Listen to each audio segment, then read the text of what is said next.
नमस्कार दोस्तों जैसा कि आप लोगों को पता होगा कि 22 जनवरी 2024 को राम मंदिर की प्राण प्रतिष्ठा का कार्यक्रम है। और जो कि राम मंदिर की लड़ाई 500 साल लड़े थे और कोर्ट के जरिए से फैसला हुआ है। उसके बावजूद भी कुछ जिहादी लोग जो कहते हैं, अक्सर सोशल मीडिया में आपने भी सुना होगा कि मंदिर तोड़ देंगे। आइए देखते हैं इनकी मानसिकता क्या है। और ऐसे लोगों से सावधान रहें आप लोग भी। तो वीडियो को शुरू करते हैं।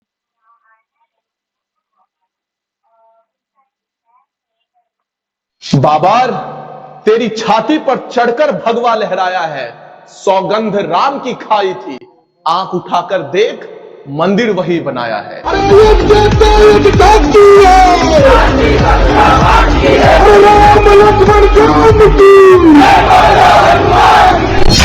नमस्कार साथियों, जय सनातन। स्वागत है आप सबका अपने YouTube channel Ashutosh Jha thoughts के अंदर, जहां हम बात करते हैं आपके ढकोसले सेकुलरिज्म की, हमारे सत्य सनातन की और हमारे हिंदुत्व इतिहास की।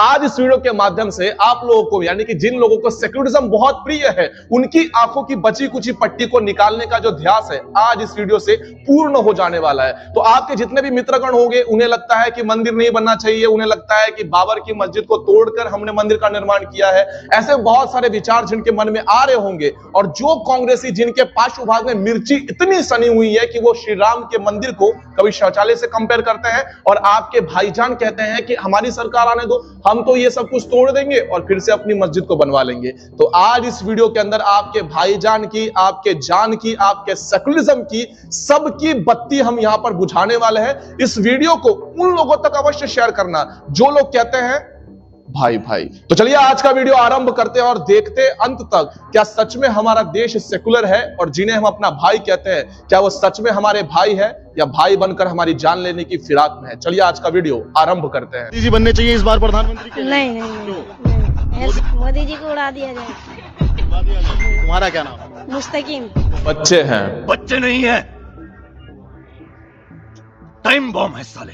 जय भीम और जय मीम का नारा लगाने वालों, तुम्हारे लिए एक छोटा सा सरप्राइज है। सरप्राइज देखना चाहोगे? थोड़ा इन्हें देख लो। काशी मतलब हो रही है। अब इसका फैसला मान लेगा मुसलमान? नहीं मानेगा, कभी नहीं मानेगा भाई, भले ही कैसे फैसला दे दे। तो मथुरा में शाही दाह के लिए सर्वे की मंजूरी मिली है। देश में अगर न्याय की बात होगी तो मानेंगे, नहीं मानेंगे, कोई मुसलमान नहीं मानेगा। तो जैसे शफीकुर रहमान बर्क बोल रहे हैं कि फिर सड़कों पे उतरेगा मुसलमान। बिल्कुल पक्का उतरेगा। कहाँ तक बर्दाश्त करेगा भाई? कि न्याय थोड़ी हुआ, बाबरी मस्जिद का ही था, कोई न्याय था? वो कोर्ट का न्याय था, कोई फैसला था वो? वो तो कोर्ट का ही फैसला है ना। कोर्ट का फैसला तो गलत था ना। वो कोर्ट का फैसला क्या न्याय का थोड़ी था? वो तो जनता के आधार पर दिया था उन्होंने। भाई न्याय ना मिलना कहाँ तक बर्दाश्त करेगा? इस बुढ़ऊ को सुनने के बाद तो एक बात समझ में आ गई कि बुढ़ऊ हो या फिर बच्चा हो, सभी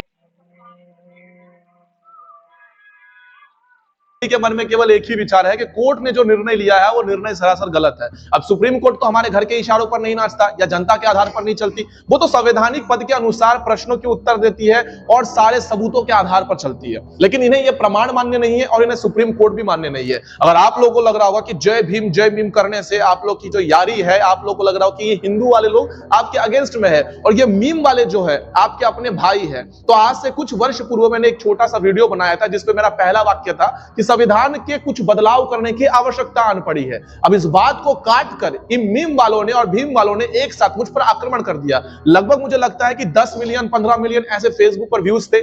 मुझे इतने ज्यादा थ्रेट्स मिले थे कि मैं समझ नहीं पा रहा था कि मैंने केवल एक बदलाव की बात की थी। बदलाव यह था कि क्रिश्चियनों का पैसा अगर चर्च लेता है, मस्जिद का पैसा अगर मदरसा जाता है, तो मंदिरों का पैसा हमारे गुरुकुल के पास होना चाहिए। अब इस बदलाव की जैसे मैंने बात की तो इन लोगों को लगा कि मैं संविधान को पलटने की बात कह रहा हूं, इसलिए मुझे बार बार मारने की धमकी दी गई क्योंकि मैं संविधान में कुछ अच्छा बदलाव करने की बात कह रहा था। लेकिन आपके ही मीम वाले क्या कह रहे हैं, जरा ध्यान से सुनिएगा। 25 करोड़ की जनसंख्या है। मोदी जी और अमित शाह जी सुन लो, कान बेरेगा हो गए तो कान खोल के ये जो मेल है कान में से निकाल लेना।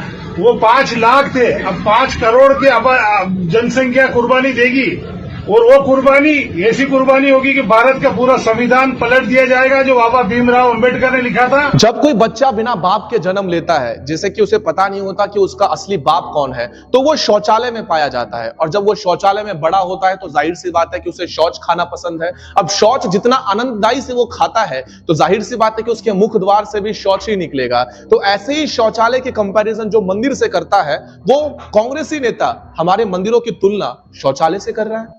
जो मैं समझता हूं मंदिर से भी पवित्र है, और वो है शौचालय। मैं सरकार से विनती करता हूं और एक पत्र के द्वार पर सरकार से यह आवेदन करता हूं कि इन जैसे लोगों के लिए एक बड़े से शौचालय का निर्माण किया जाए और जितने भी शौचालय हैं उसमें से निकलने वाली शौच का जो पाइपलाइन है सीधे इनके मुंह में दिया जाए, ताकि इनको शौच का आनंद, परम सुख जो है वो दिन रात मिलता रहे। वैसे भी अयोध्या में बहुत सारे लोग आने वाले हैं, बहुत सारे लोग आएंगे तो जाहिर सी बात है कि वहां पर जो संख्या है वो भी बढ़ती जाएगी। अब संख्या बढ़ेगी तो शौचालय का निर्माण भी किया जाएगा ताकि लोग अपने आप को स्वच्छ रख सके। तो कांग्रेसी नेता जितने भी लोग हैं जिन्हें आमंत्रण नहीं मिला है और जिनके पेट में इतनी पीड़ा हो रही है, उनके सभी गुद्दु द्वार में और उनके मुख द्वार में ये शौचालय की नली को ठूस दिया जाए ताकि उनके मुंह से भी और उनके पार्श्व भाग से भी कंटिन्यूअसली शौच जैसी सोच बहती चली जाए। और आपको सुनने में जितना अच्छा लगा होगा उतना बोलने में मुझे और गंदा लग रहा है। तो चलिए आगे बढ़ते हैं। मोदी जी बनने चाहिए इस बार प्रधानमंत्री के। नहीं मोदी जी को उड़ा दिया जाए। तुम्हारा क्या नाम है? मुस्तकीम। मुस्तकीम, तुम क्या करते हो? अभी पढ़ते हो? नहीं, खेलते हैं। अरे ये मुसलमान बस किसी बात पे चुप है। जिस दिन अपनी पे आ गया ना तो जवान बन जाए कटन वाला, दावा कर देगा। मगर अभी बस मजबूरी में चुप है। मोदी जी की वजह से, मोदी जी की वजह से बस उनकी सरकार में, इसलिए जिस दिन हमारी सरकार आ गई ना तो मिटा देंगे सबको। बस जवान बन जाएंगे जवान। किसको मिटा? किसी को भी नहीं। मतलब हमारी सरकार रहेगी फिर कौन बोल रहा है? हमारी से बताओ तुम्हारी सरकार कौन सी है? तुम कह रहे हो कि अभी हम चुप रहे हैं, जब सरकार आएगी। ऐसी कौन सी सरकार है आपकी? राहुल गांधी बन जा। इस बार वेट कम करके सबका मुंह बंद करवा दूंगी।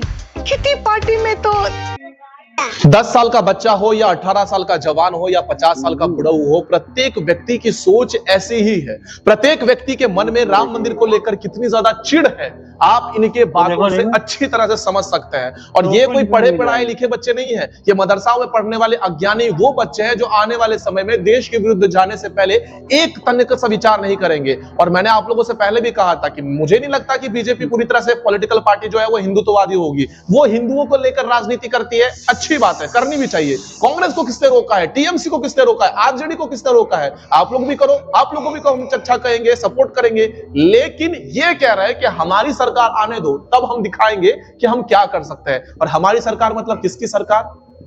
राहुल गांधी की।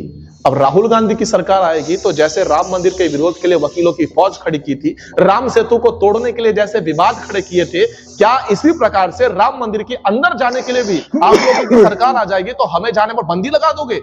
यही इनकी सोच है और यही इनका विचार है। असदुद्दीन ओवैसी खुले मंच से कहता है कि योगी और मोदी की सरकार सदैव के लिए नहीं रहेगी, उनके जाने के बाद तुम लोग को बचाने के लिए कौन आएगा? उसी की जनता कहती है, छोटा बच्चा हो, बूढ़ा हो या फिर तरुण हो, प्रत्येक व्यक्ति कहते हैं कि हमारी सरकार आने दो, हम दिखा देंगे। और हम लोग क्या कहते हैं? भाई भाई है। और कुछ लोग कमेंट में यह भी बात कहने से नहीं कतराते हैं कि ये कुछ ही प्रतिशत लोग हैं, कुछ अच्छे भी होते हैं। कहां अच्छे लोग कहाँ हैं? जो आप लोग कह रहे हो कि अच्छे मुसलमान, कहाँ कमेंट कर रहे हैं? कोई नहीं कहता है। देखो जैसे उनका नाम लेता हूँ लाइट भी चली जाती है। क्या है मुस्लिम, क्या है हमारा मुल्क, क्या है आशुतोष?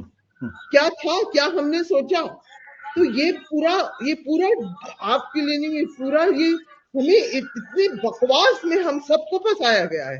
हम पूरे मुल्क को, आप सोचिए वहाँ एक बड़ा सा युद्ध हो रहा है गाजा में, दुनिया मंदिर है, सब जाके माथा टेक रहे हैं, टीवी खबर वगैरह सब नहीं, हम मजाक बन रहे हैं कि हम जाके बस आस्था धर्म 500 साल में टीवी के आपको हेडलाइन बताए 500। सभा में तुम्हारे दुख को अच्छी तरह से समझ सकता हूं। ये दुख केवल तुम्हारा नहीं है, राम मंदिर को बकवास कहना, ये तुम्हारी जो अंदर की पीड़ा है ना, उस पीड़ा को मैं अच्छे तरीके से समझ सकता हूं। और मैं जो ये पीड़ा देखकर इतना आनंद आ रहा है कि भगवान करे ये पीड़ा तुम्हें जन्मों जन्म तक मिले। और तुम्हारा ये जो पीड़ा है इसे समाप्त करने का केवल एक ही उपाय है। राम नाम जब से जपना शुरू किया मुझे इतना सुकून मिलता था कि मैंने बता नहीं सकती। तो अपनी इस बहन की बात को मानो और राम नाम जपना आरंभ कर दो। और ज्यादा अंदर से दुख हो रहा होगा तो आप लोगों को किसने रोका है? जाओ फ्लाइट पकड़ो, गाजा उतरो और वहां पर जाकर लड़ो।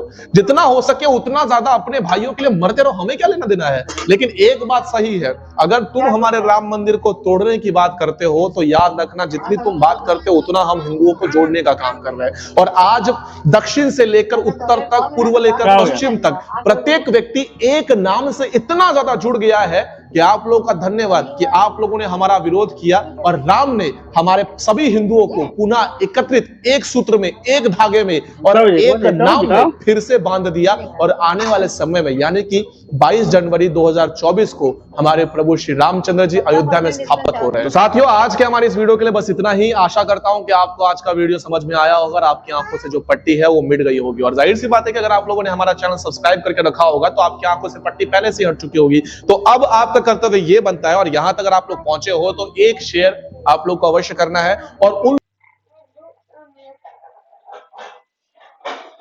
तो दोस्तों, अगर आपको हमारी वीडियो पसंद आई हो तो वीडियो को लाइक करें, चैनल को सब्सक्राइब करें।